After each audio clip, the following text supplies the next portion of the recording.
Hello, Professor Bright here, and we are back in the Sunless Skies, where last episode I had a bit of a panic attack when the game started whispering at me, which was not okay. I was not okay with that. I was actually quite upset by the fact that it was whispering at me. It's not okay. It's not okay. It's fine, but it's not okay. If you get my meaning. Now, let's go ahead. And yeah, Piranesi. Yeah. Oh, that's actually a good point. I took an interest in Piranesi. Yeah, I took an interest in Piranesi once, but it espouses a change for the sake of change. It lacks direction. Huh. Interesting about this repentant devil. And it's a fair point. Piranesi is a peculiar place. Not exactly the sort of place I want to stay in. Although it does seem quite lovely, I have to say, for a prison, you know. Keeping in mind that it's a prison, not the worst place in the entire high heavens. Ooh. Let me just do a little bit more exploring of Piranesi itself, just to, get a good idea of what's going on with it, huh? Also I didn't hear a sound effect from that. Is the... Okay. Do I have my sound turned way low or something? I'm sorry, let me... Audio. It's low, but not lower than usual. Maybe boost that up to... Well, you know what? I have a nice balance where I am. Let's just leave you at 35. In the end, it's all fine-ish. Sort of, kind of. Question mark. Alright, Piranesi having been... Oh, Xenos' field, ooh.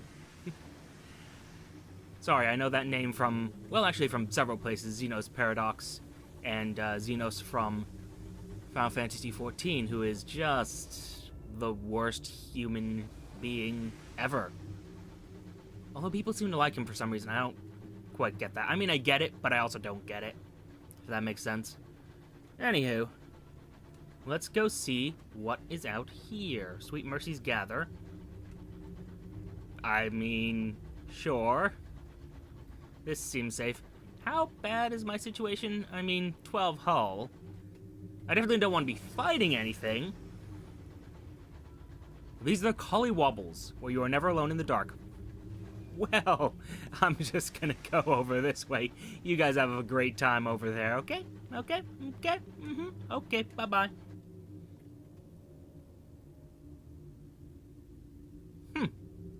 Some time ago, you had to remove a bristle-mustached corpse from the front of your engine. Now the corpse is back, it's knocking politely on the exterior hatch, and asking if it can come in. Absolutely not. Strict standards must be maintained by all crew. Breathing, for one. The corpse quite understands, although could it possibly borrow a scarf? No, it cannot. Go away. The corpse stops knocking. You decide not to mention it to the crew, it would only upset them. Perhaps it's still out there, clinging to the hull. Yeah, starting to go crazy, aren't I? I should probably do something about that. I won't, but I should.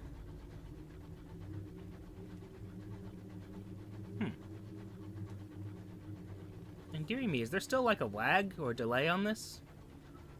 There's gonna be a delay of 10 seconds usually, but it shouldn't be this bad. Again, need a saying, can't do anything about that. I'm just gonna go over here. Don't mind me, friend. You just stay right there, and I'll go this way, and all will be well. Oh, hey, supplies. Possibly.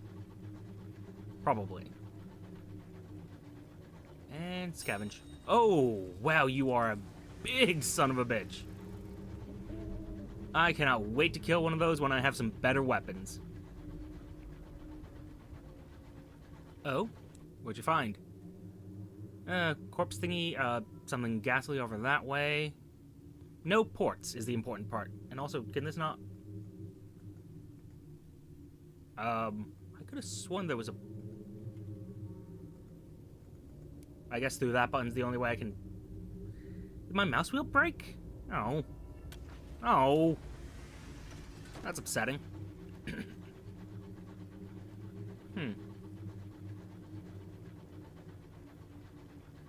That is downright unneighborly.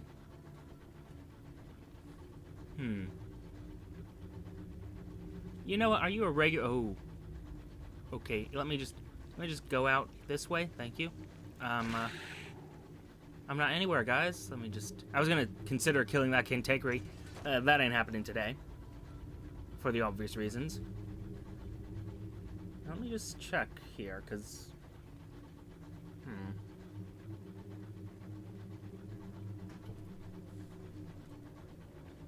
All right. Oops, something else wants to kill me now. Great. Sometimes you want to go where everybody knows your name, etc. I want to kill that thing, though. It's just standard issue cantankerous. I could use more experience. Oh, wow, you burst it open real quick. It is possibly dying. Smoke hisses from fractures in its shell. There's a disastrous smell, and... Last complaint, what is it? Yes, Moreau, etc. Oop. No. Don't crash. I have precious little HP as is. Well, hull. As is. Oh, hello. Stop that. Alright. Sorry, I'm just having technical problems today. Very weird technical problems. Get over there. Yeah. Oh well. These are the ruins of Tartaron, where many roads ended. Oh dear. I hear that growling. I'm not happy about that growling, but I hear it. I'm upset. I'm displeased with this turn of events.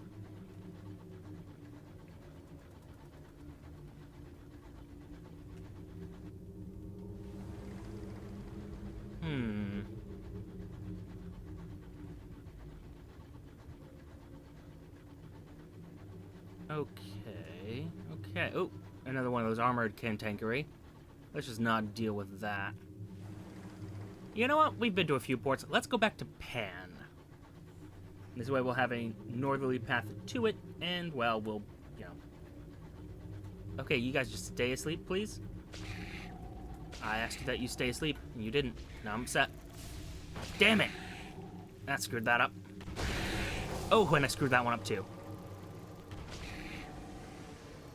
Well, listen to the complaint, because of course I do. Come on. Try something stupid. There you go. Exploded on that little cathedral. Okay. That silliness having been done.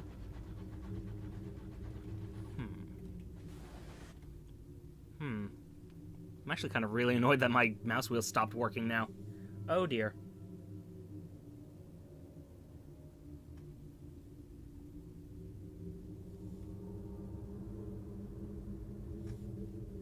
It appears that my internet is dead.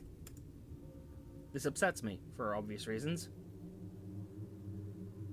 Give me one moment here.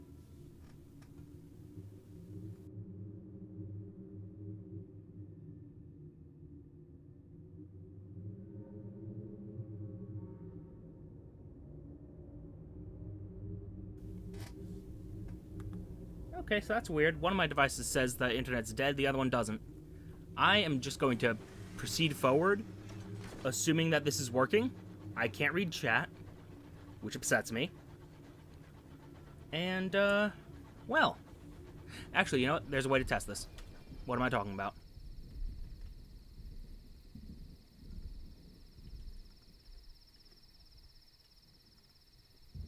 Yep, it is working.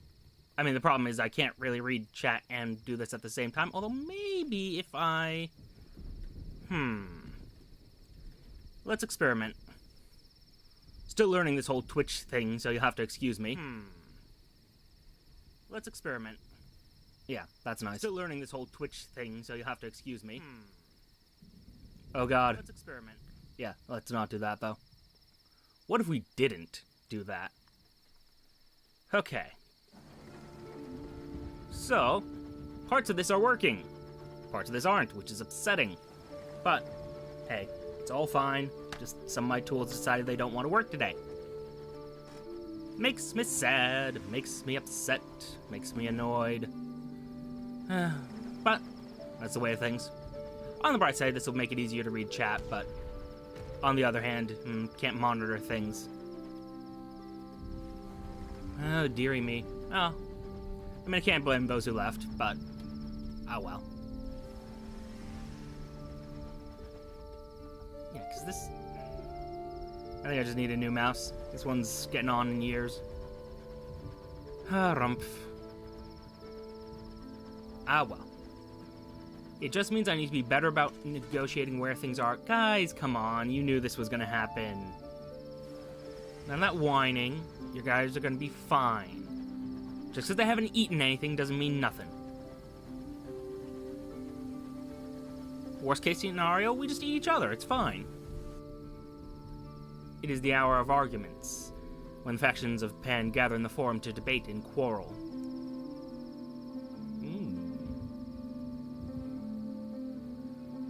Listen and observe this time. The current Cyprus king presides over the debates, making rulings if an agreement can't be reached. The muddy-fingered gardeners or the heart-catchers quarrel with a cell of revolutionaries from Winter's reside. Each side threatens to reveal the other's secrets, dropping heavy hints to prove how serious they are. The king makes a ruling. Neither side is happy. So, let's trade some port reports. Storytelling's forbidden in Pan. So, yes, money, and some Eleutherian mysteries. Not as much money as I was hoping for, though. I mean, in the grand scheme of things, it's fine, I suppose, but I was kind of hoping for more. Let's see, we're at 457. What do I have that I can get rid of real quick? Oh, right, I have all this tea. And the bronze wood. So yeah, we should be fine. Do I have a prospect? I do have that one at Port Avon. So you know what, I'm going to keep one of those in the bank. Oop. There we go. Keep one of those in the bank. Do I have any prospects regarding tea? No. So I'm going to just sell all that nonsense. Make things easier for myself. Sell the bronzewood and all the tea. And now my situation looks even more desperate than it was, but it is fine. Yeah, we'll even give us 5 supplies. Look at that.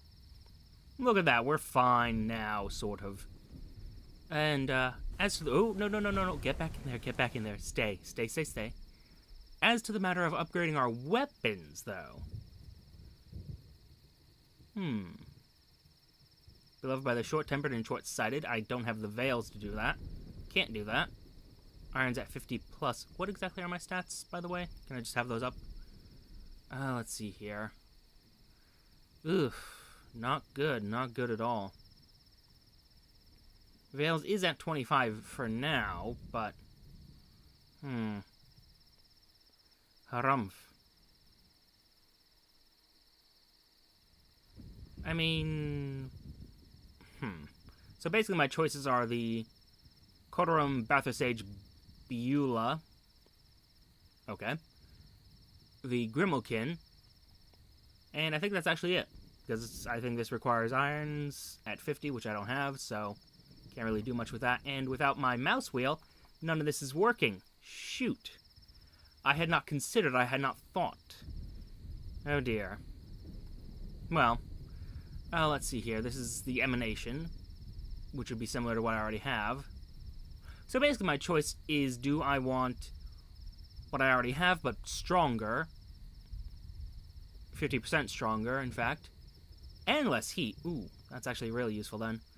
Or do I want something new, which has less range, more damage, well, less damage actually, much less damage, and less range, and I do like that range, so I think we just go with the Grimalkin.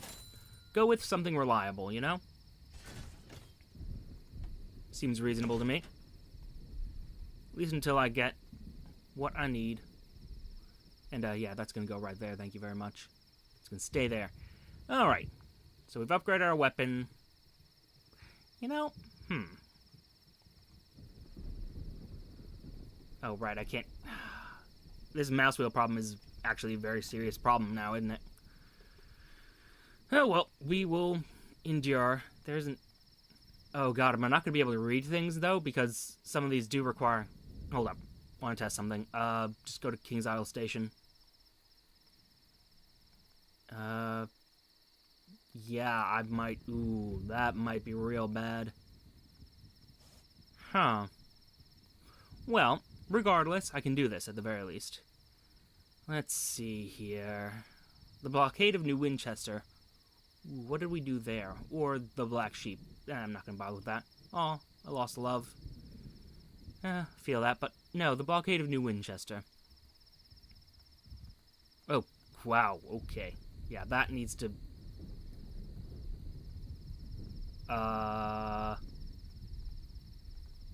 Oh boy.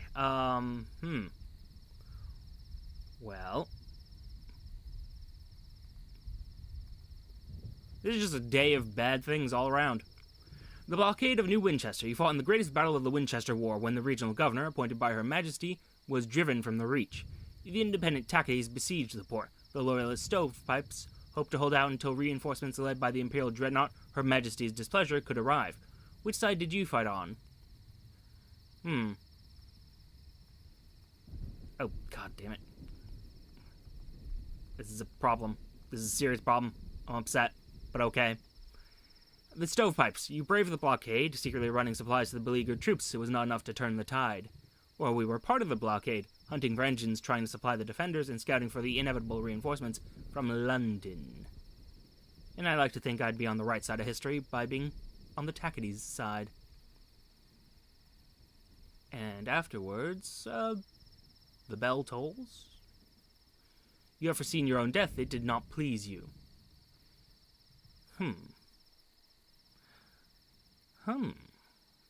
Curious. No, the August Avenues, I believe. No. Smoky streets? A mentor, perhaps. Perhaps. Worst things happen at Z, though. What is this?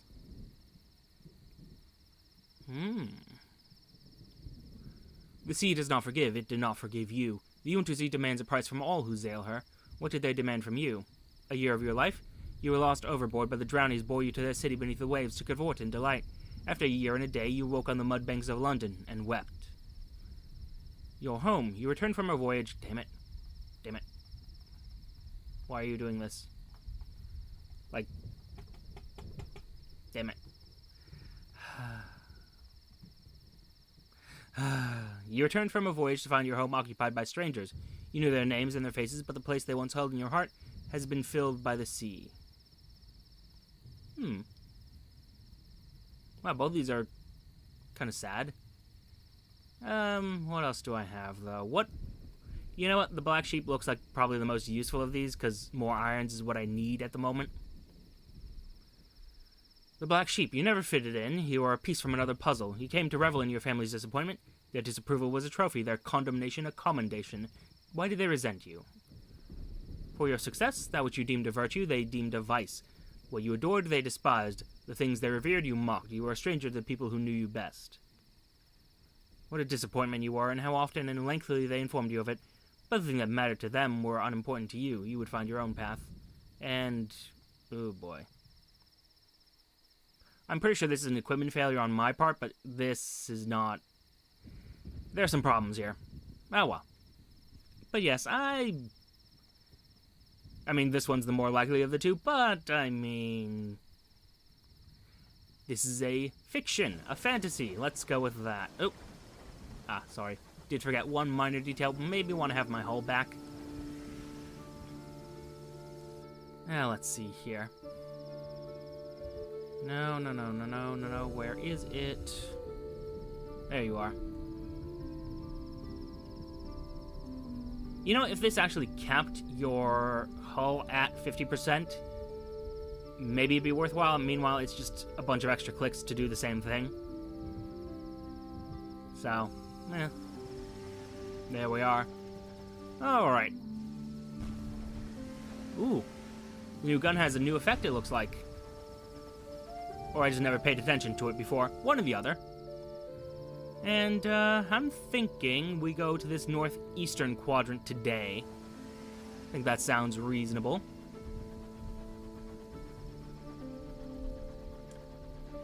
Nope, nope, nope, nope. Cruise control. There we go. Let us be smart, or at least somewhat intelligent. Also want to make sure, see if I can fix some problems on my end. If I can, so much the better. Okay, let's go away. Or you could not.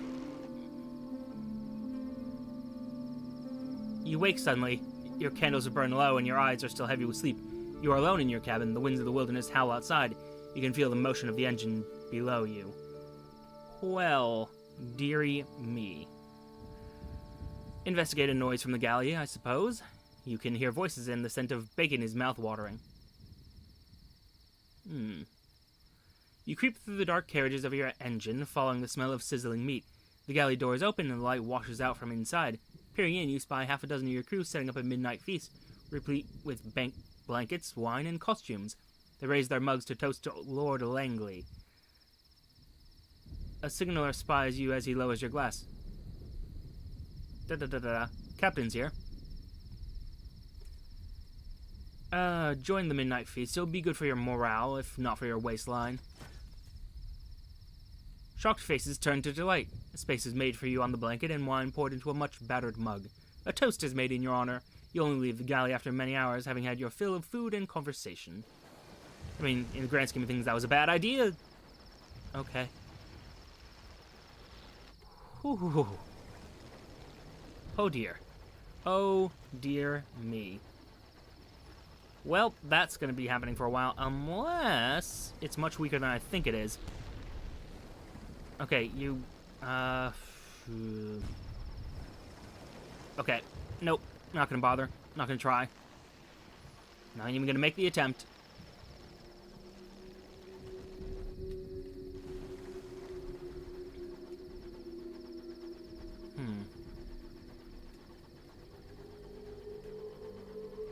Oh good, this is happening again. This little music. Oh dearie me, oh dearie me, oh dearie me. I do not like the music because it's terrifying. Oop. Sorry.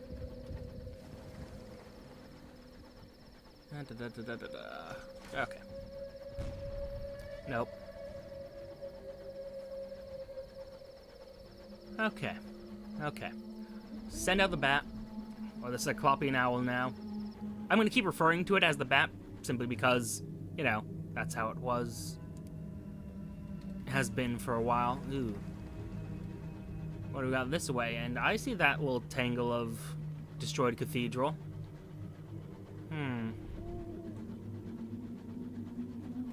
What the devil? Shards of amber hang in the nearby sky.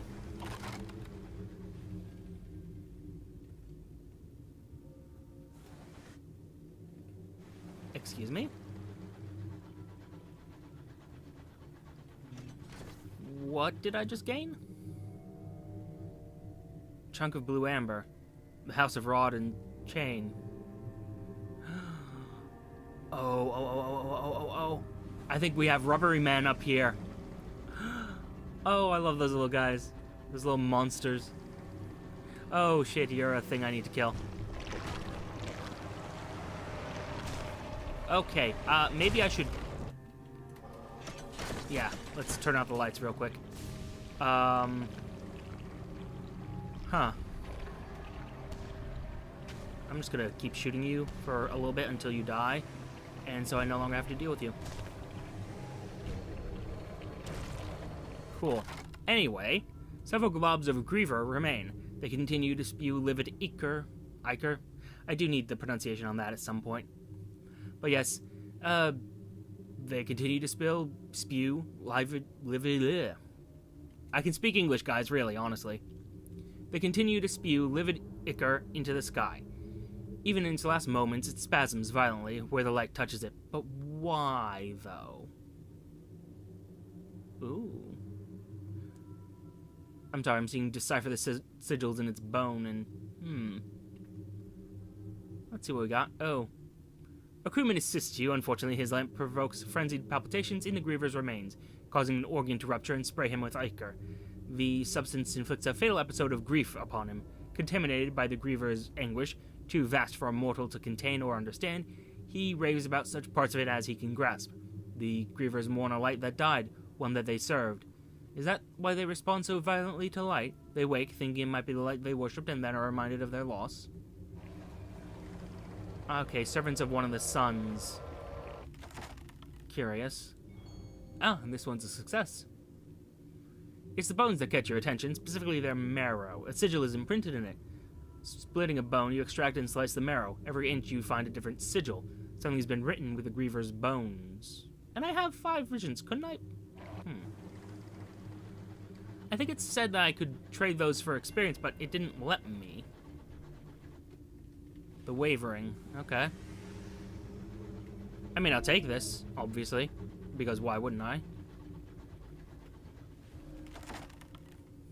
So, you know, if you were going to restrict my ability to do things, like, as in my ability to assay things or butcher things, couldn't those have been mining, though? Because, as far as I can tell, I've had no use for the mining tool, which is upsetting for the obvious reasons. I don't know. Anyway, we have that, but what's this?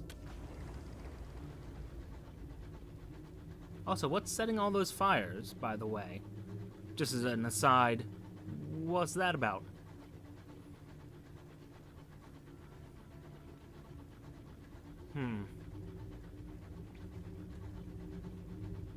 Okay, so I see that. What's that about? Am I just horrified? Oh, right, I have my lights out. Oh, right. Lights. They might want those for some reason. Ooh, look at you. You look more corally than jungle-y. Curious. Curious, curious, curious.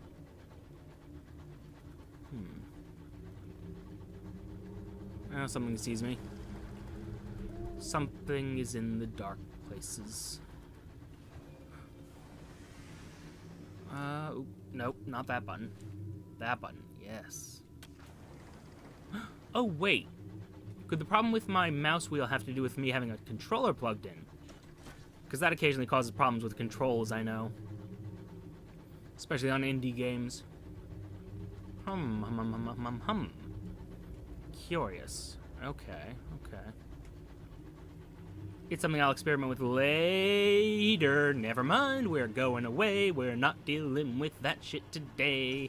That ain't my problem. I don't gotta deal with that. I mean, I do, because it's there, but also... is there anything else? Look, there's something on the edge.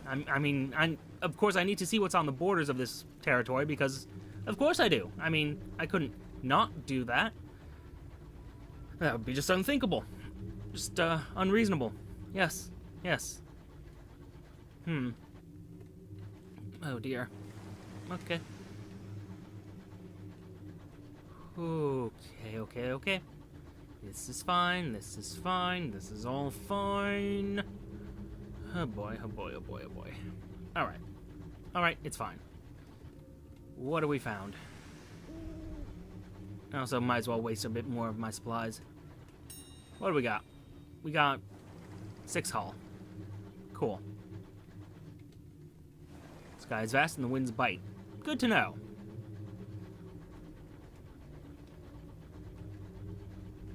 Once the winding roads of Eleutheria crisscross this region like a lattice.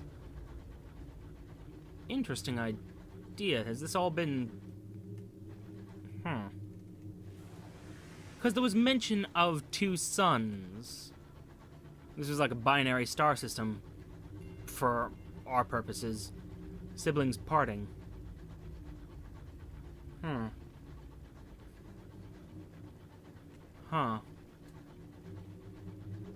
Oh, you look peculiar. I see great shards of something.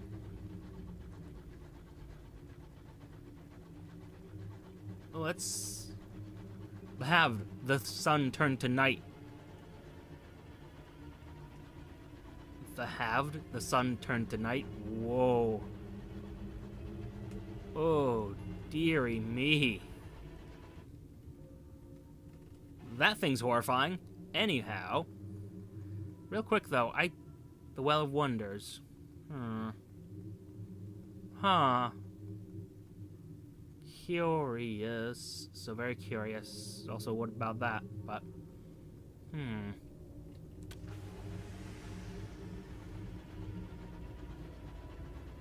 What happened to you, dear son?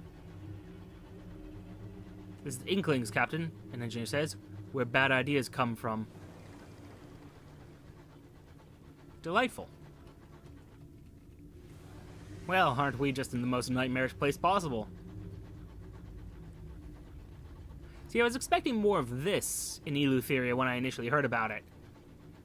Didn't expect as much green vegetation as we've seen, but ooh. The House of Rods and Chains, a ruined palace atop a rotting messenger, now home to uninvited guests of a rubbery persuasion. A rotting messenger such as the holy shit, look at this thing. Whoa. It's a giant crab-like thing. And the interesting thing about messengers, so back in Fallen London, one of the big players is the bazaar. And the bazaar is a messenger. And this is the House of Rods and Chains. Wow, okay. Yeah, these messengers they are just, look at them. This is a giant bug crab thing. Scorpion! Oh, good. He's got a little scorpion, or scorpiopede, legs and claws and... Oh, let's just do a lap around this place. Because, damn.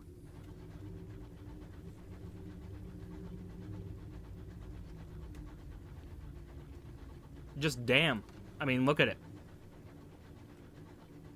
Oh boy, oh boy, oh boy. Okay. Anyway, sorry, I'm a little bit shaken. I see that and I'm like, earwigs, and I don't like earwigs. It's very unpleasant. Stuff like this is also why I don't like lobster, because once you realize that lobsters are related to spiders, it's you're basically just eating a giant spider, and it's pretty awful. Anyway, I'm going to just dock here and ignore all the details about this. Ooh, the bazaar, though. Meals fit for rubbery men.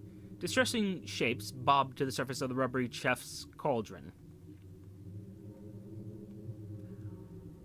He scoops one out for you to taste, and it wriggles delicate antennae at you. Well, it's certainly fresh. The rubbery man indicates that it will happily serve them dead or alive. He even has cages ready.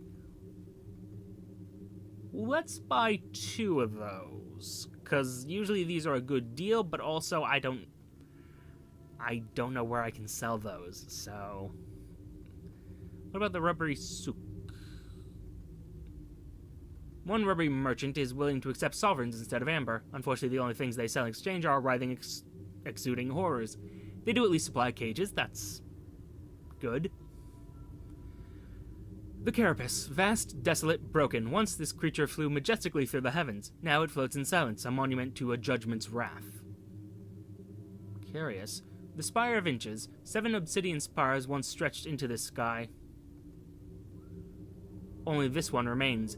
Dim light oozes through a single window at the top, occasionally flickering as someone or something passes in front of the fire. 3 chunks of golden amber is needed. I've gotten a few chunks of amber in general, but... Let's see. Knock on the door. There's no handle on this side, just the barely perceptible outline of a door with a circular symbol roughly carved into it. The obsidian surface absorbs the knock, leaving the rap of your knuckles sounding small and hollow. There is no answer. Return to the carapace. They seem the only way into this monster's innards. There are tastes of salt and rot. Up close, the carcass of this ancient crustacean resembles a battlefield. Its carapace is pockmarked from the impacts of space detritus and cracked open from the impact of 6 spires.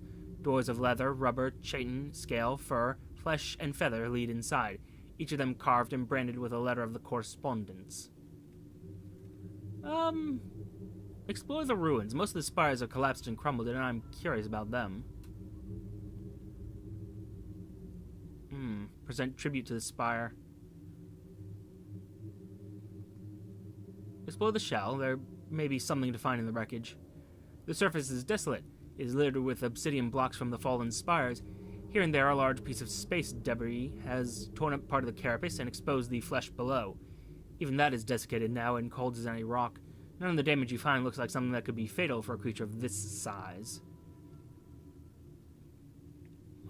Attempt to open the chitin door. The other doors are tightly closed or too high to reach. This one's slightly ajar. It takes every last drop of your strength, and the chitin door fights you all the way. It's as thick as armor plating and almost as heavy. Inside, 100 rubbery men carefully ignore your arrival. Refugee Londoners you recognize, the giveaway being their hats on their tentacled faces, and the yellowing copies of the Gazette under their clammy armpits. Such earnest social camouflage never helped them fit in with society back home, but it seems old habits die hard.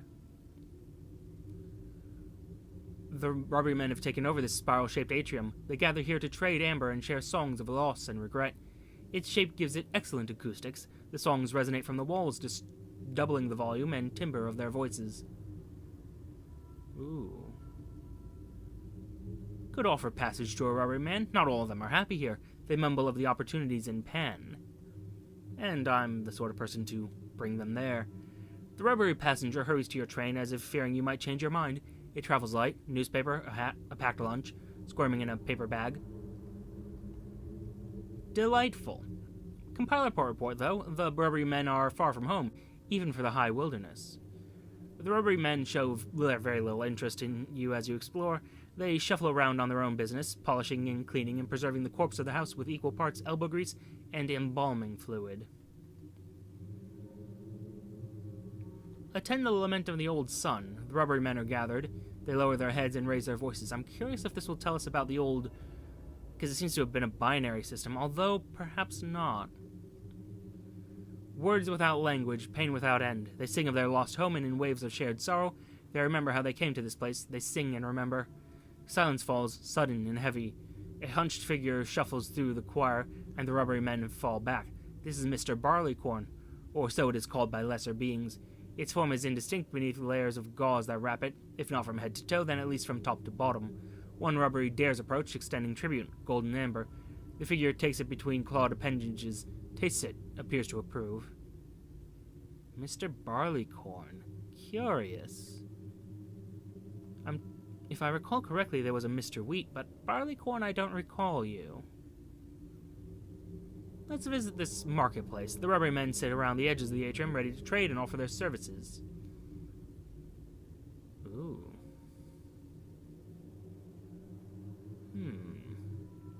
Trade for fuel. Sample the rose-cheeked cook's wares. Commingle your choirs with the rubbery men. In old London, society condemned close interactions with the rubberies. Just need a chunk of green amber to make that happen. Curious. Very curious.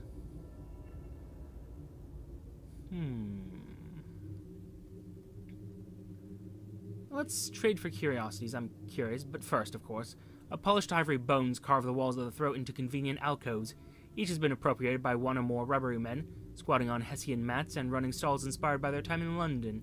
They trade in amber, a naturally exuded substance of their kind, making trade more ceremonial than commercial. One rubbery trader has a particularly large stall. Its wide array of goods are mostly worthless.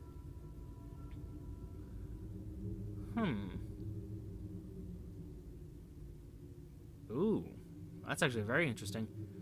The rubbery trader burbles. It's hard to tell what's offering from its stall. So, random trade good. Ensure you have up to 5 spaces in your hold, which implies that it could give you quite a bit of something valuable, possibly. Or not. This rubbery trader sits on a mat strewn with oddities, baubles, novelties, trifles, curios, gewgaws, beads, bagatelles, whatnots, and junk. If there are diamonds hiding in this particular rough, they are likely glass beads with pretensions of value. However, treasures have been found in the unlikeliest of collections. Examine the rubbery trader's stalls. The best stuff is unlikely to be on display. You have to hope so. At first glance, there's a little note. Second and third glance confirms this. While there are some trade goods from the high wilderness itself, most of the rubbery trader's collection consists of familiar London goods of little worth.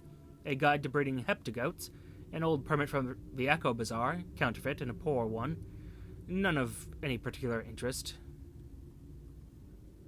An old permit. Now, my question is, is the Echo Bazaar still around? I wonder. Regardless, though, leave the trader. Your legs are sore from sitting cross-legged on the hard floor. Let's trade some stories to the high wilderness, though. One of the more elderly rubbery men sits at the edge of the throat, humming an unfamiliar tune. It has amber to trade for nostalgia. Oh my. It isn't clear if it understands your words, but something in your tale speaks to something deep inside it.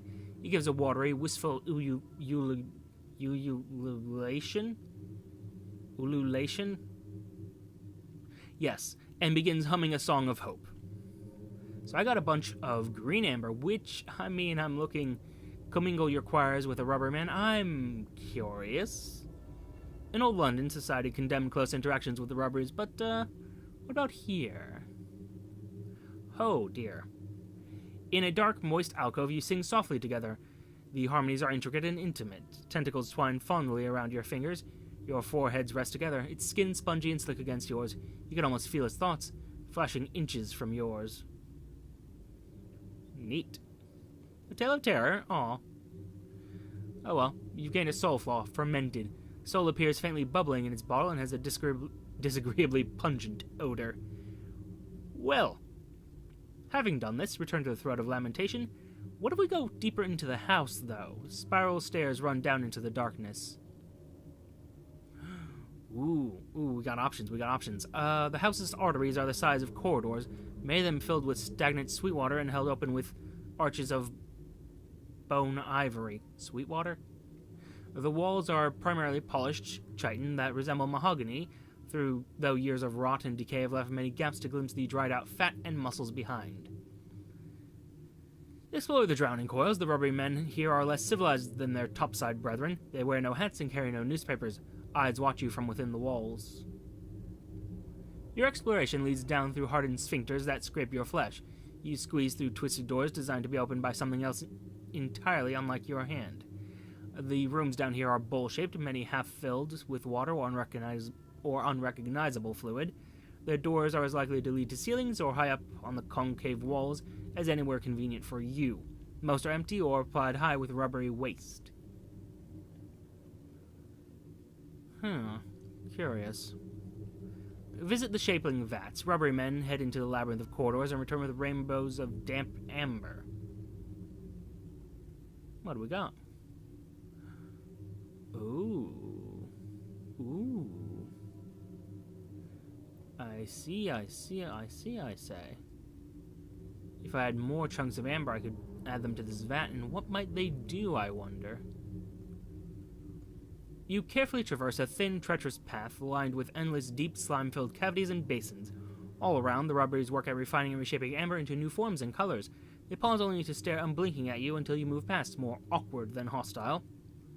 Observe the rubbery men. What's the purpose of their work, exactly?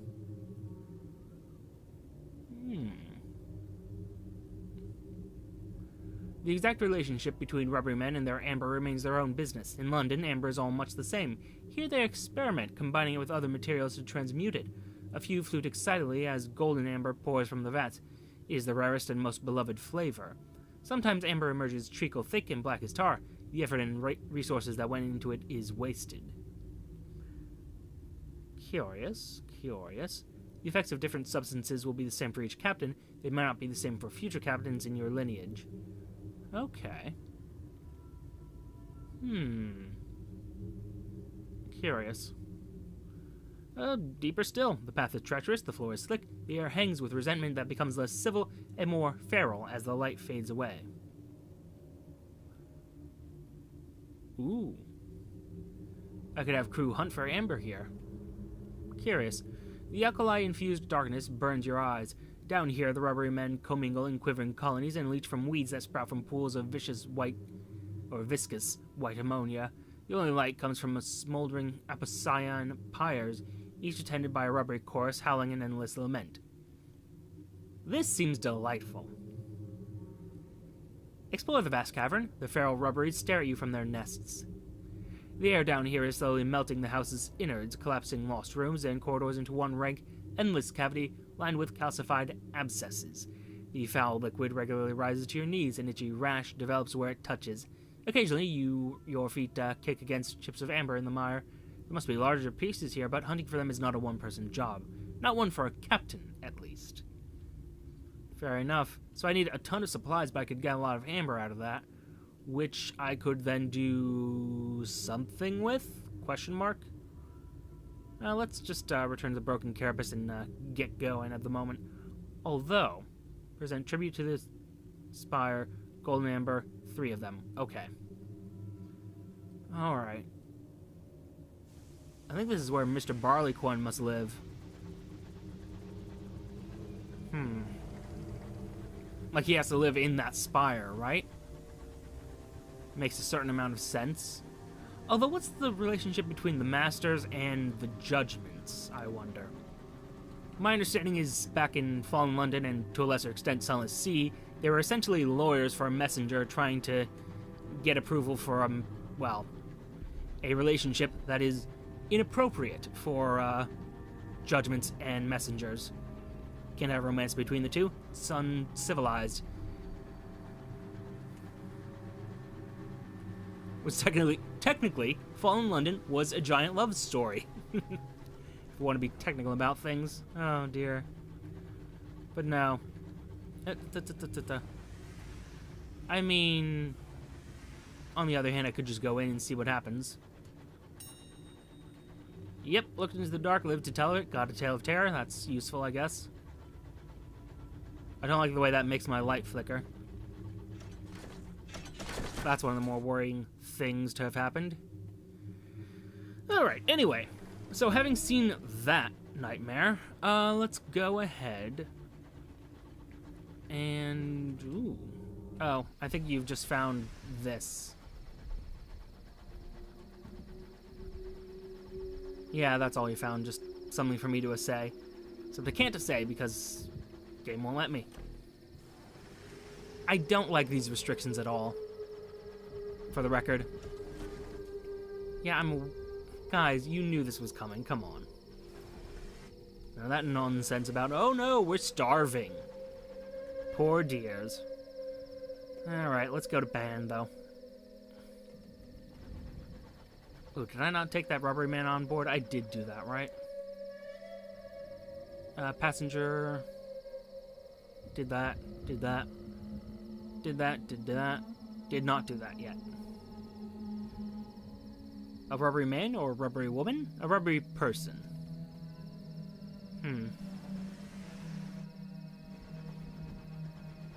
Ooh, there's some ominous music. What you got for me now, huh? What do you have for me to play with? Also, I want to just make one quick... Oop. Okay, didn't mean to do that exactly, but... meant to do this to move things around. So I can look at things more easily. Except it doesn't really help, so... never mind. You know what? You're gonna go up there. Okay, there we go.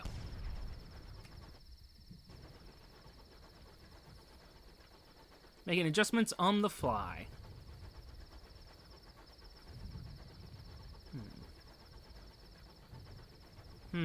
I say. Oop.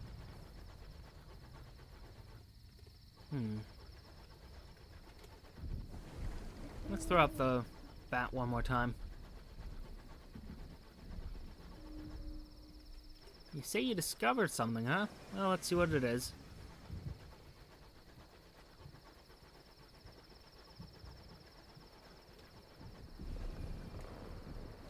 Whoa, whoa, whoa, whoa, whoa, whoa, whoa, whoa, whoa, whoa, whoa, whoa, whoa, what the fuck, what the fuck? The archipelago of silent ruins, whoa, okay. Oh, and it's eating my supplies, well, that's delightful. Let me get in there, though, because I kind of want to get in there. Come on. Come on, you old engine, come on, go, move, just that, there we go. One of your crew dons their thermal sky suit and steps out into the cold. After a few minutes, they return, clutching an object that looks uncomfortably like a large wasp nest. Reckon it's a curator's egg, they say, carefully handing it to you. Looks delicate, but has a heft to it, as if something dense is nestled beneath all the papery outer layers. This seems like a terrible choice. Let's do it. Take the egg on board. Someone in a busy port is sure to want to buy it. One of your people swaddles the egg in a grease-stained blanket and wedges it into your hold. Sitting among crates and barrels, it looks more fragile than it did once before. Alright, and we're just getting pushed down this way. I mean, we might as well go with it, right? Let's go... yeah, just across there.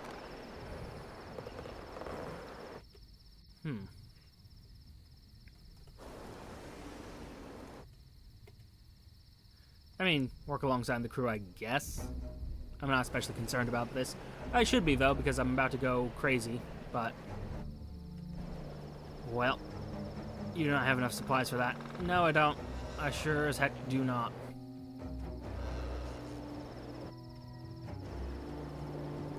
I suspect there's a port around here, but I can't... one, I can't see it, and two, can't really control my craft at the moment.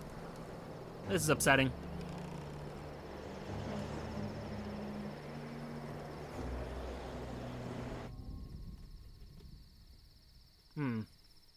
The cold is sharp again today. Engineers have already had to fix 2 burst pipes.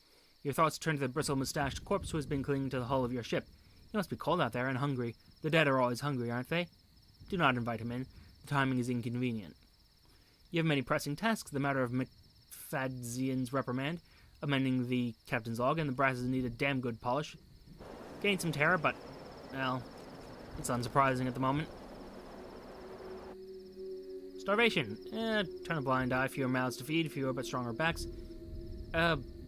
Yeah, actually, that's a fair point. Punish the ones who look better fed, even if they're just skin and bones now. The birch will sting like oil of vitriol. Yep, that's upsetting. Basically, they're bullying other crew member into giving them food. And, well, we can't have that now, can we?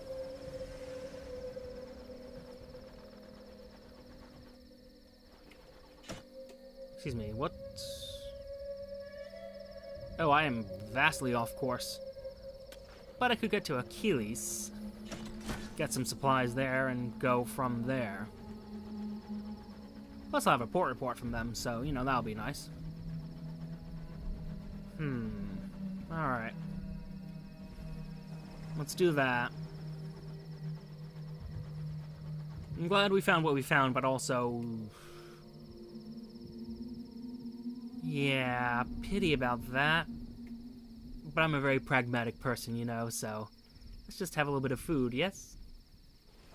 Only 4 crew members left, too. That's a little bit dicey.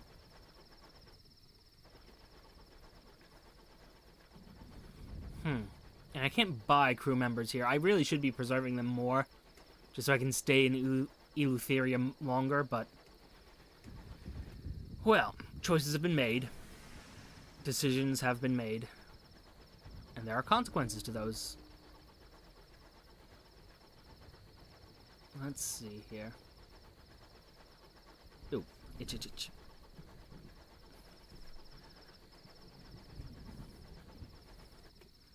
Itchy sweat. Okay. Sorry, I felt like something was crawling on me and I'm a little bit nervous. Let's just leave it at that after seeing that giant scorpion earwig looking thing. Okay. Let's just dock right here, where it's nice and safe. Oh, dear.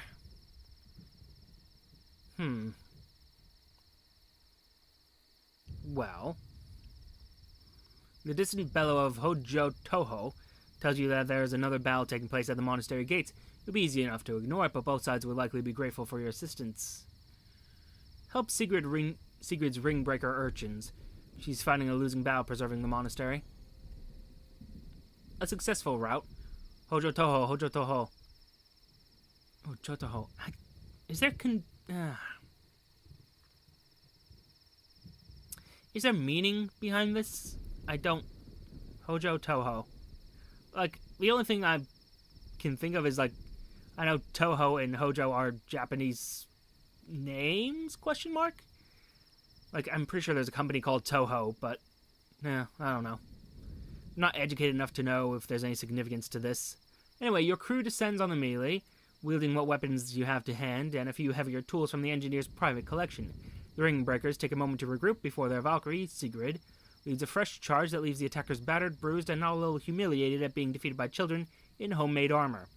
Their situation improves little as Sigrid orders them stripped of their weapons and march through town in their unmentionables to join their fellow reprobates in the ring breakers' makeshift brig. Ooh. What is this? Uncanny specimens, you say? Neat. I don't know where those came from. I feel like that was a mistake of an invent, but okay. Yes, Achilles. Compile our portal report, please. Yes, thank you. Visit the Vigilant Nightingale. Friend, delivered with an encouraging smile. Good, good. Enter, friend.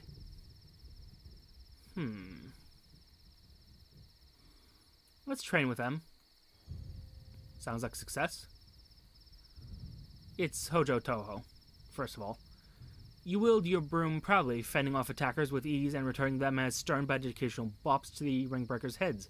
By the end, they reluctantly agree that for a grown-up, you're not entirely rubbish, maybe a bit lucky. A certain silence falls. They seem to be expecting something. Bellow Hojo Toho, a triumphant battle cry. Hojo Toho, they chorus in response. You sense that you've earned no small amount of respect here. Have I, though? Ask about the War of Midnight. Midnight's favor? No, nothing, I guess.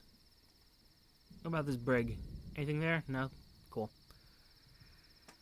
Walk down to the monastery. The path is narrow and poorly lit. Not many venture this way. Oh, right. Forgot I had 4 of those. Petrified veins run down the side of this ancient structure. 2 giant featureless doors block the crumbling entrance, far too large for any human to open. The metal is unfamiliar but resilient. Unfortunately, the same cannot be said of the monastery itself. The ages have not been kind.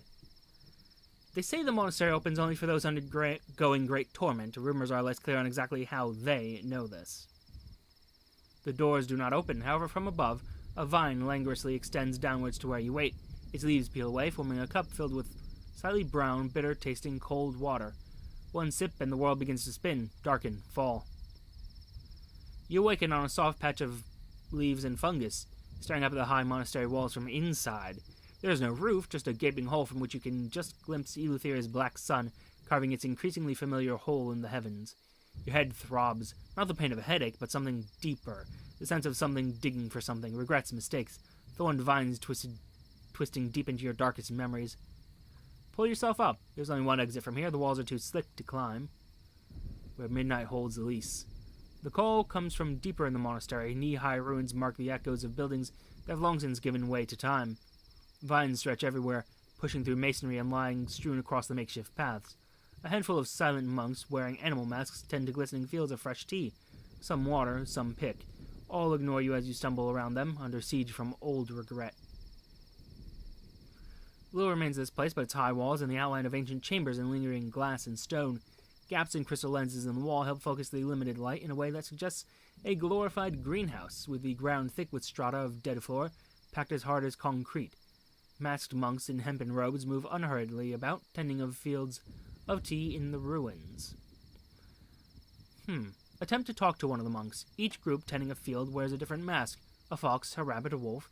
They hum in unison, an atonal melody that still echoes somewhere in your aching head. The monks ignore your presence. They water the tea, they pick the tea. They place the tea in baskets for other monks to collect and convey to the port. Leave them to their work. They seem content enough. Seems like a bad idea to just try to rip one of those masks off. Sample the tea, though. Few get to taste it. Even fewer get to taste it this fresh. Each field's workers bear their own masks, and the tea each group grows has its own distinct color. They do not object to you picking a couple of leaves for yourself. Sample the wolf tea. Its leaves are the darkest, glittering softly. You place the tea leaf on your tongue. Fire, cold fire. The predator, the stalker, the final drink at the end of a long night. The click of the lock. The control of stick and rope. The rush, the cold that follows. A hatred turned inwards, and escape into midnight, where sins are absolved. The wolf muzzled, never to hunt again. The wolf lashed in the darkness, growling and awaiting its chance to break free. I'm curious. Sample the fox tea, red leaves browning as they grow. You place the tea leaf on your tongue, the taste of ash, of words unsaid, the cold corpse in the bed beyond recrimination or apology, the guilt of the abuser's silent partner, their crime being the chance to look away, again and again until ignorance was no longer a blanket. Every last word said in anger, and every naive conceit that regret owes anyone a second chance. The whisper of what could have been, curled up in the darkness of midnight and drowned by the depths. Well, that's horrifying. Sample the rabbit tea, a dark green leaf edged with purple. You place the tea leaf on your tongue, bitterness, a twisted heart, a train pulling away from station for want of the right word at the wrong time, the ashes of the flame that burned away everything that mattered, a true love's kiss scene shared with another, the fear that paralyzes, the fear that welcomes the darkness of midnight, where disappointment has no lease.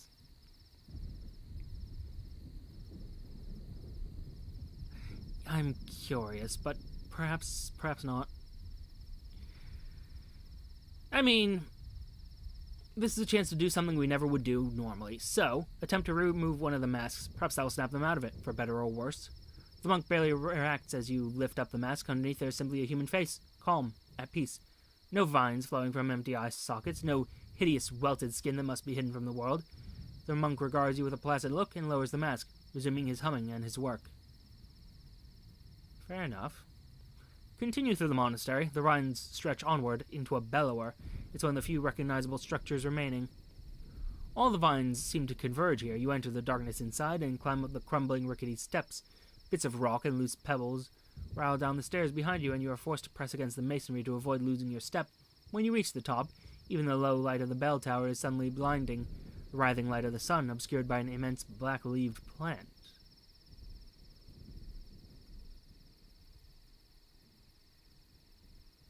Its black and purple leaves drink in the light, its green vines pulse, spreading throughout the monastery. The floor is ankle-deep in a mulch of fallen leaves, winging with the odd, radiant flower. Your head pounds, your memory paging through pain and regret faster than a demented zoetrope. The midnight plant rustles, its flowers puckering for a moment. It extends a vine, thorned, bloodied. Take the vine, it flexes in front of you. The thorn digs into your flesh, the vine wraps around your arm, your vision fades, darkness, silence, a heartbeat, yours. The hour of deepest regrets, the midnight plant wraps its vines around you, its sharp thorns working deeper into your sleeping flesh. They lick at your mind, taste your memory, savor your pain. On distant vines, old griefs birth fresh flowers.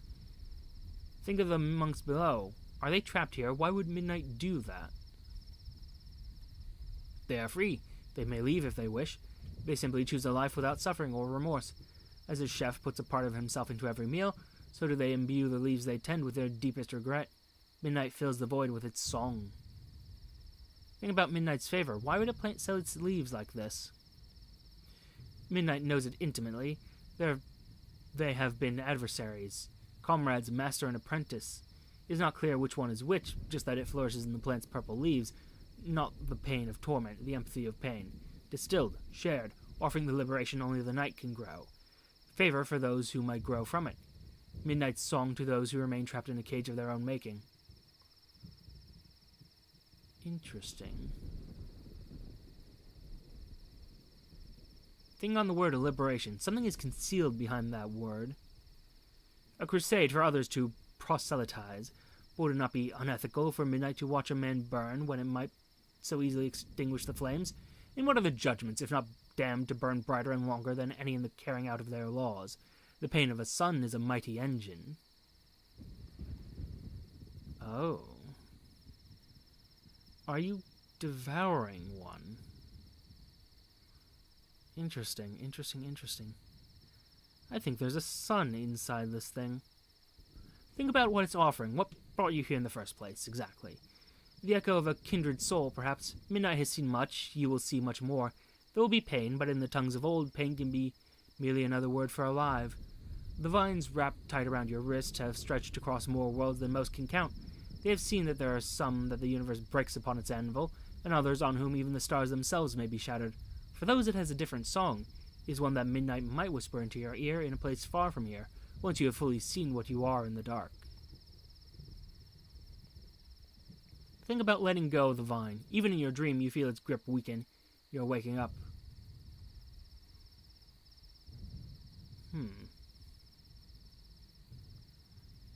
Midnight's grip tightens around your mind. So few have heard its song, so many few have tasted its favor.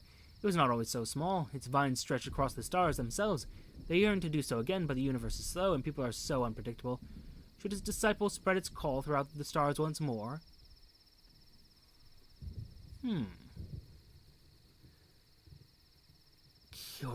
Curious. I am torn on this.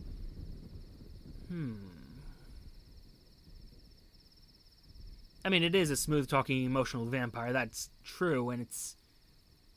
On the other hand, is there benefit from what it's doing for people? It's essentially taking away regrets and, oh, this is a story that really... Oof. I will say, one of the things I really want is to be able to forget a few things, specific events, things that were entirely my fault, but... On the other hand... yes, Midnight should encourage the Bohemians to spread its tea. After all, why not? Midnight's presence fades along with the light. Your answer is still hanging in the air. For a moment you fall into nothing. Then there is a sharp pain and another one in your ribs. You open your eyes to find yourself lying outside the monastery gates, a pair of ring-breaker urchins prodding you with brooms. Told you they was alive. Owe me a chocolate ration, you do. You now have a searing enigma. You now have an extra affiliation with Boheme. Boheme, I suppose, is the proper way of saying that. So having done this... Visit the Court of Tea and Spices. The bulk of the market is devoted to brews and incense in the almost priceless Midnight's favor. Every breeze carries a different scent, and let's ask about it.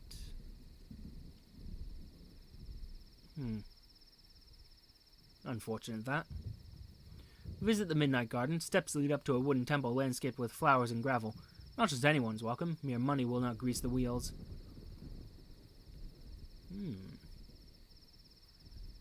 Oh, had I kept some... tea. Oh well. The noise of the market slowly fades as you follow the rickety wooden steps down to the marsh. Bohemians calling themselves midnight connoisseurs have built a wooden pagoda overlooking the monastery to savor the taste of the leaves that grow within. How good can it be to be worth so much trouble? I mean, we are aware. Let's see here. Browse the tea barrels, I suppose. Midnight's favor? No. Is there anything that gets me... how do they phrase it? A connoisseur of fine teas.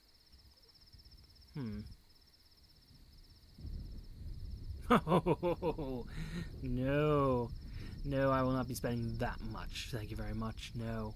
Bye-bye. Oh, wait, we had other options down there. Sorry, go on. Purchase some tea in bulk.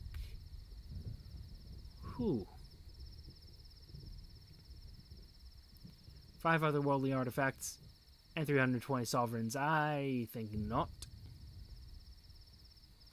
I think certainly not. Thank you very much. I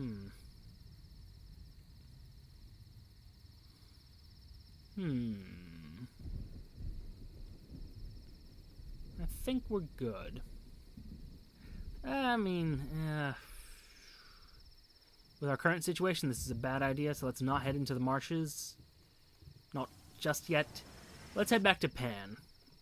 Because, frankly, I desperately need to. Although, before I do that, let's go ahead and not buy any of those, because I don't have the money for it.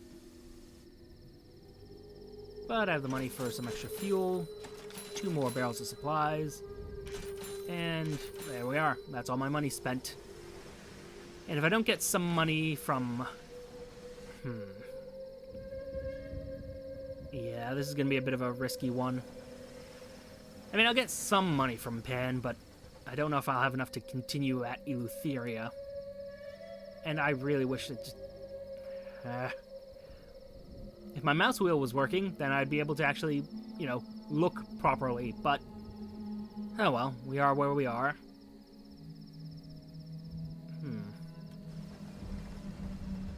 Alright. Let's think. Because I kind of don't want to go back to the Reach if I don't have to. And I mean, technically speaking, I don't have to. It's just, that's the smartest thing to do at the moment. Huh. Well, we'll see what happens at Pan, and we'll go from there, right? Didn't mean to do that. Did not mean to do that. Well, that's convenient, though. Fainter's Fen, which... Ugh, God. Sorry, the bubbling there is kind of just not my thing. Done that long list of things, that is not my kind of thing.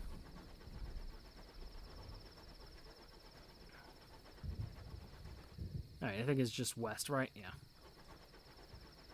So we're going to sit back and enjoy the ride. Oh, dear. Dearie, dear me. Nope. Griever slumber here. And then we're turning off the lights. Although I suspect if I let my condition get any worse, I'm going to die, so... This might not be the best choice I've ever made, but, well, it's a choice I'm making.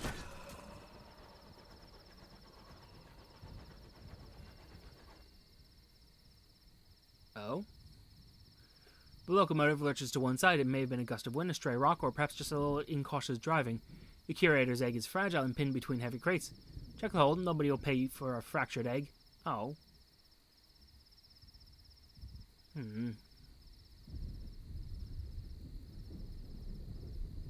I'm sorry, what? As you approach the egg, the first thing that hits you is the alien odor. It isn't unpleasant, but it's so unfamiliar to your senses that it is repellent. It is a smell defined by what it isn't. Not sweet, nor bitter, nor foul. It's like home and Christmas and morning. The source of the smell is a small, near-transparent flower with petals that have angles in all the wrong places. And now I have an otherworldly artifact. What?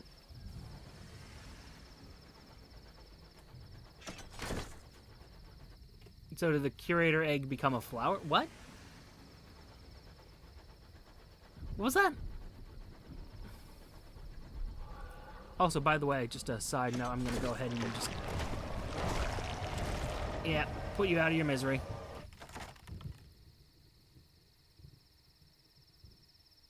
I mean...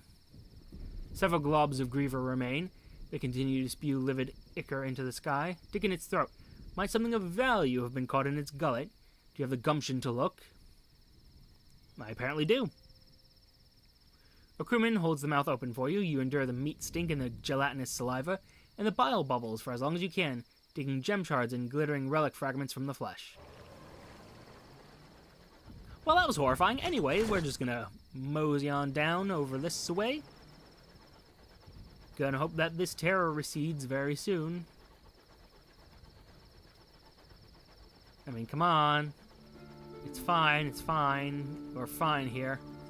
What are you? Oh shit, you're hostile apparently. Also, you managed to lag out my entire game. Good job, buddy. Don't know why you're so hostile about, but... Oh, so I ain't gonna deal with it. 'Cause I'm in Pan now, so I don't have to.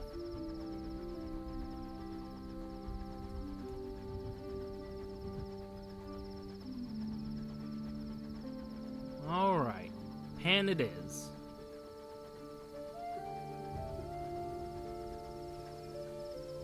Oh, come on. You could have just gone a little bit further. There we go. And in is the hour of trumpets, when devils roam the streets.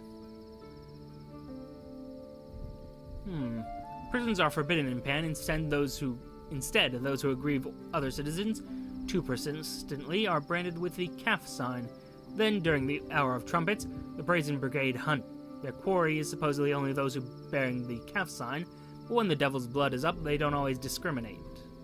Spy on the hunt. Few have witnessed an infernal hunt. Few would want to. Perhaps that's what makes you special. I mean, it's an option. Lost a heart. Ooh.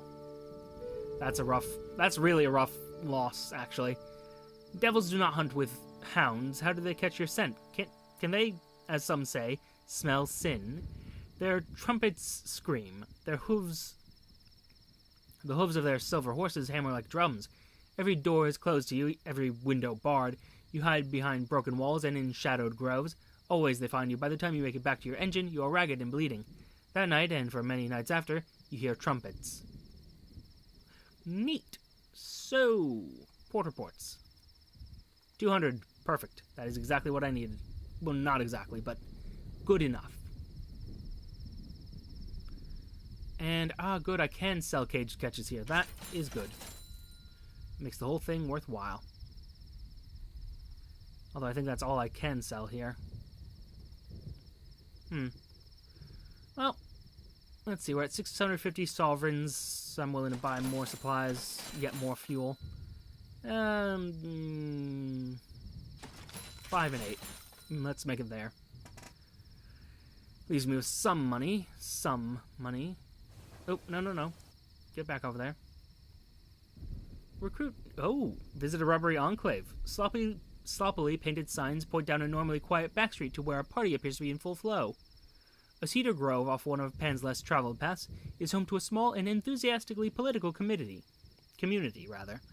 A crudely made poster by the entrance reads both alike in dignity, showing a human in a rubbery holding a torch aloft. Well, first of all, speak with the rubbery suffragist. She's surrounded by bohemians and rubberies. The live octopus on her head draws all attention. What?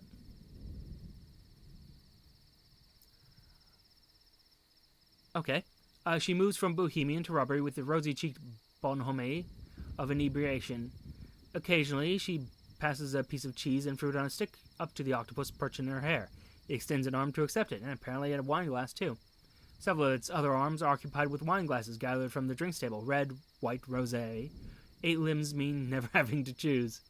Congratulate the suffragist on her pet. What an unusual creature. Does it require much maintenance? No, she's an incredibly clean creature.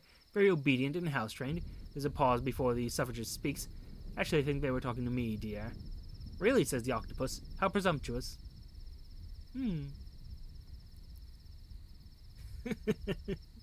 Ask about her campaign. Her badge is labeled with both alike in dignity slogan. The suffragist takes a sip of wine. It's terrible what the rubbery men went through in London, the poor dears. Deirdre said someone should do something, isn't that right? She pops a sausage roll in her mouth. This does not impede her speech at all. For in a slightly higher voice, she continues, the bipedal oppressors, ravagers of the Z. First we open the door for the rubbery men, then the rest of us shall squeeze through. 8 torches raised in protest. With 8 arms we rise. The suffragist nods, apparently agreeing with herself. Of course we have a long road ahead of us, don't we? But what crusade worth fighting for was ever easy? She holds a piece of sausage roll up to the octopus in her hat. After what sounds like the deepest of sighs, it snatches it with a tentacle.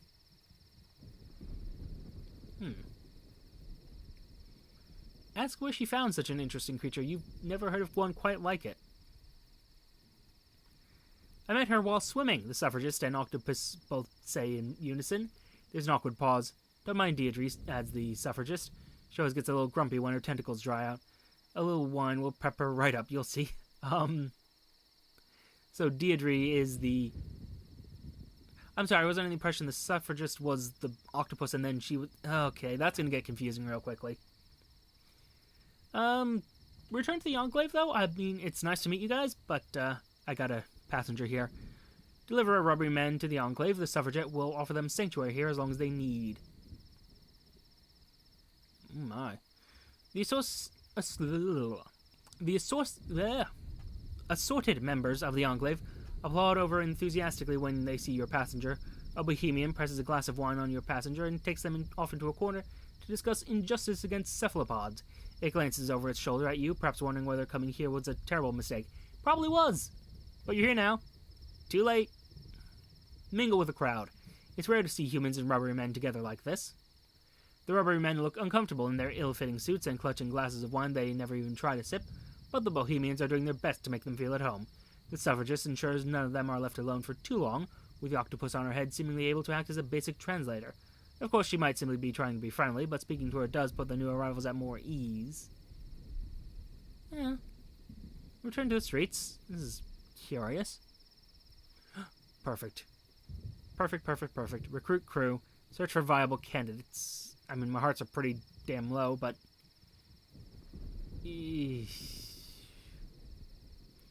Couldn't have done better with that 37% chance. Oh well. Alright, well, let me think. I think... that I really want to get this mouse wheel issue resolved before I do anything more with this. On the other hand, let's just go to this southwestern corner. Don't you dare. That's right, you just go over that way. Somewhere I don't have to deal with you.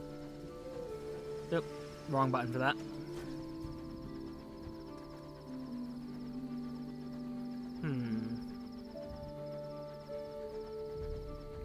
Sorry, I'm just trying to think of how to arrange things better over here. Anyway, enough of that. Should I go to the Heartcatcher Gardens? I mean, I could, but I'm fine. I'm fine with not going that way.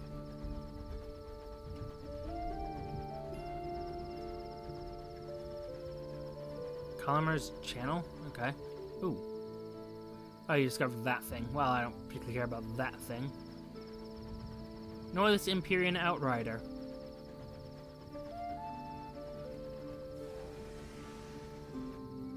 Although I do want one, by the way. I think it's an Atlanti Outrider is the proper term, but I want that. He's just a very expensive upgrade. Very, very expensive. In fact, I probably should have something else in mind for my next locomotive. I mean, not that there's anything wrong with this one, but, well, I mean, it's the starter one. Not as good as it could be. Oh my, you're a big, big island. Damn. Oh well.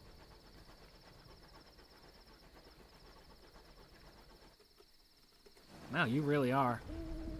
Like, the Messenger isn't as big as you are. And Messenger is huge. What'd you find? Looks like you found nothing.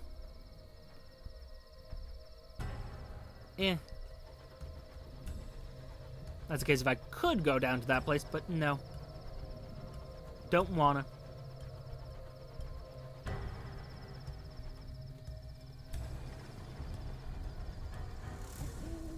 Find anything else for me? Wait, is that hooting my owl? Oh. Well. I'm just gonna turn off this light and we're just gonna go this way and not deal with your shit. Nothing this way. Nothing here. You don't see nothing, Senior Scrivener. You don't see nothing.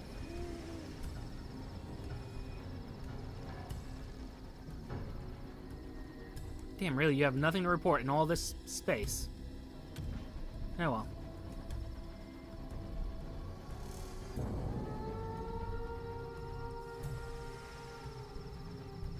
Oof, I need to detense.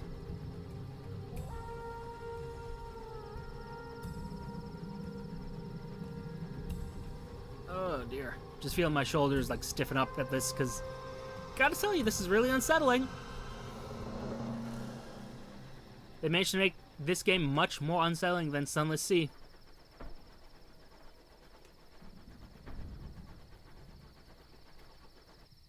At least with regards to music and tone.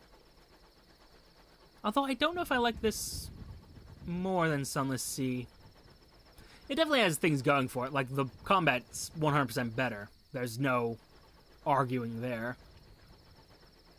But is the story better? And the story is what you're there for. So it's like, that has to be, you know, top priority there.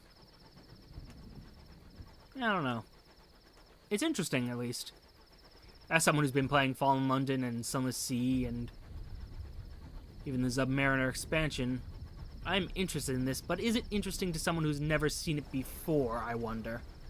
Is it good enough as a standalone game, I wonder? Huh. Maybe, maybe not. Not for me to say, really, now is it? What has it found? Did it find anything useful? Because it looks like it didn't find anything useful. Yep, that's a whole lot of nothing useful. Well, guess we're going this way. Oh.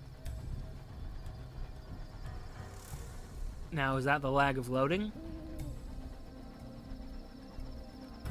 Also, can't help but notice this. Nope, there is something this way.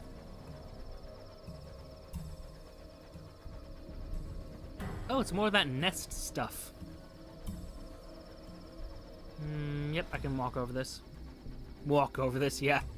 Fly over it, more accurately. Oh. Clandestine smoke. You follow the scent of smoldering past the galleon up to the bridge. A fire roars in an impromptu pit. A group of your engineers are arguing about the best way to distribute the coal. Someone's roasting marshmallows. I mean, it'll be good for morale, probably. You take advantage of the smoke to sneak in and steal a marshmallow. You eavesdrop on conversations. No one says anything even remotely scandalous about you. Tut. Eventually, you reveal yourself to discover everyone had already noticed. Ale is passed, marshmallows are eaten. Only after many hours is the fire allowed to burn low. So I'm seeing that we have more events that drain your resources if you have too much of them. That's concern. Bull cantankery. I am curious, and so I must kill you. For curiosity's sake, you understand. Where are you now? Where did you go? Oh, there you are. Oh, no, I wanted to be just a little bit quicker. Ah, damn it. At least that hit you. I can't see you to know where to shoot, but... Nope. I mean, that kind of went according to plan. It's possibly dying. Smoke hisses from fractures in its shell. Oh, is this just like normal? Oh yeah, it's just like a standard issue cantankery. No reason to kill it over another one. Alright. That's disappointing.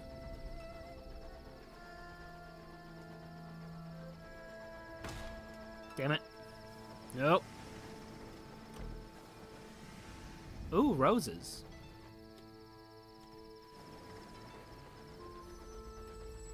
I see signs of structure here. Huh. Well, let's go after this bit of whatever this is first. And see what we find from there. You look like a big island, but I see that there's a marker on you, which I think means this must be a port, right? Because as I understand it, everything is supposed to come up as one of those little dark symbols. Something dark, I think is what it's actually called? No. Doesn't actually have something on the legend.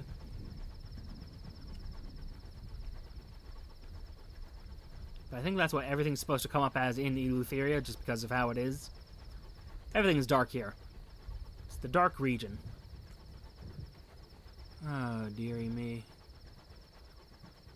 And what have I found here? Oh no, it's just a hermit. Well, I mean, I might as well say hi. And by say hi, I mean kidnapped him. Hey, you're gonna be a worker now. Enjoy it.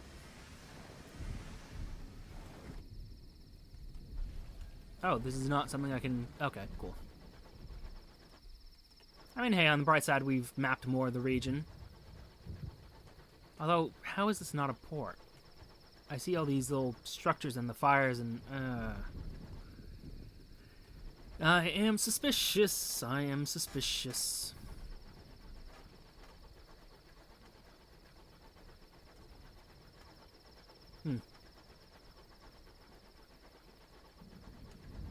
I really need to get a new chair. Oh well. Yeah. Or fix up this one, but realistically, I mean... It served me well, but it's starting to get all old and creaky and ugh. Ugh, I'd say.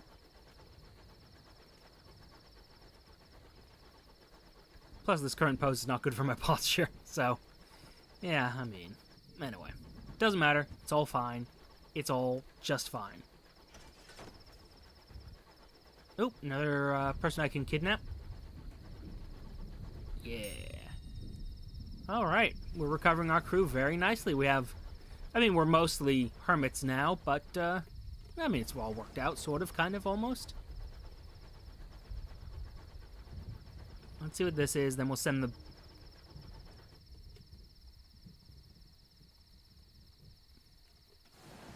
This is Caduceus, where devils keep a garden of roses. As in the... Wait. Let's go in here first, real quick. The rose giveth. Give me a thing of supplies, real quick. Yeah, thank you. Maybe 3. The bazaar? Relying on a cheap collection of souls. Until recently, decorating your parlor with bottled souls was a fad in bohemian circles. I'll take that. Thank you very much. But then the Dome of the Rose. Ooh. A temple at the top of the mountain, reached by a long pilgrim road. At the top of a mountain, reached by a long pilgrim road. Okay.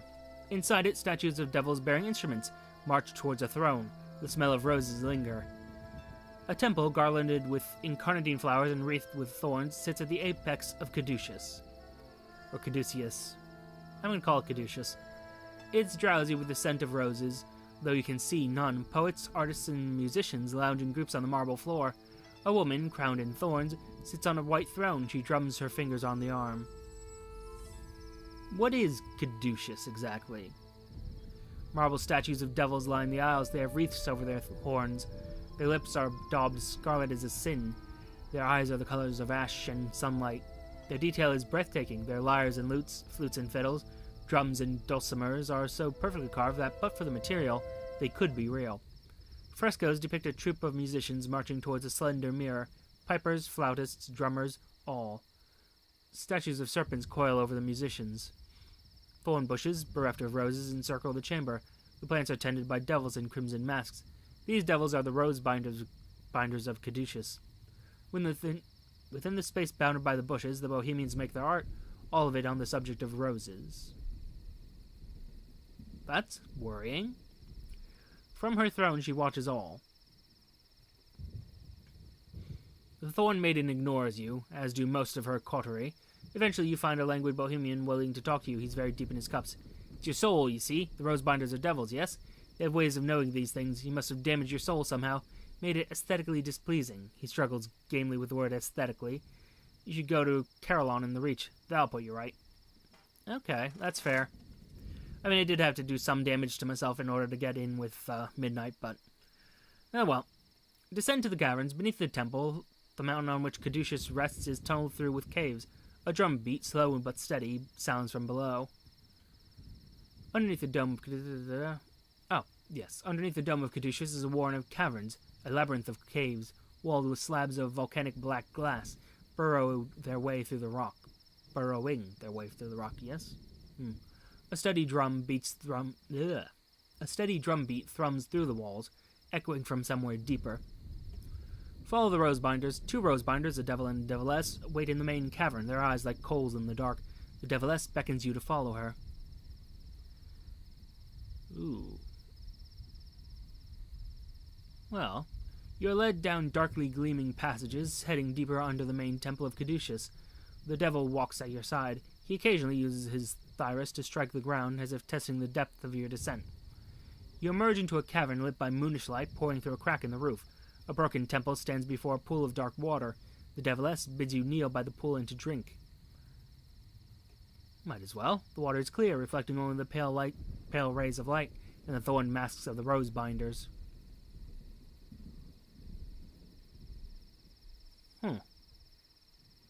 As you kneel, the deviless places a red cloth around your eyes. The devil touches your forehead with a thyrus as he pushes you toward the water. You feel water lapping against your chin, your mouth, your tongue. The water is bitter as over-steeped coffee, as an empty bed, as a key turning in a lock a final time. The sound of the drums is greater here. With your ear against the rock, it rises slow and dolorous as a funeral knell. The deviless pulls you from the water. The drummer refuses you. Take your cold soul to Carillon, where our brethren can better minister your sin. Okay. Fair enough. Fair enough. Oh, but does that mean I can't get a port report from here? Oh. Balls. Okay. That's actually kind of annoying. Alright, well. Hum. Let's see, how many ports were supposed to be added? I think it was 7, maybe 9. 1, 2, 3, 4, 5, 6. Alright, so there's 1 to 2 more ports for me to find here. Huh. I'm going to leave that for later, though. I imagine one of them has to be somewhere in this particular patch of darkness. Although it would make sense for them to be in this one, or just... I mean, it's got to be somewhere, right? Like, I don't know. I just don't know where it would be, is the problem I'm having. Still, it's a matter for the future. Thank you for coming, and if you're on YouTube, note the like, comment, and subscribe buttons below. Use them responsibly, and I will see you all soon. And for Twitch, there's a follow button. You can follow using the button that says follow on it. I'd appreciate it. Thank you. And goodbye. Wait. Damn it. Okay, can that stop? That was entirely intentional. Shush.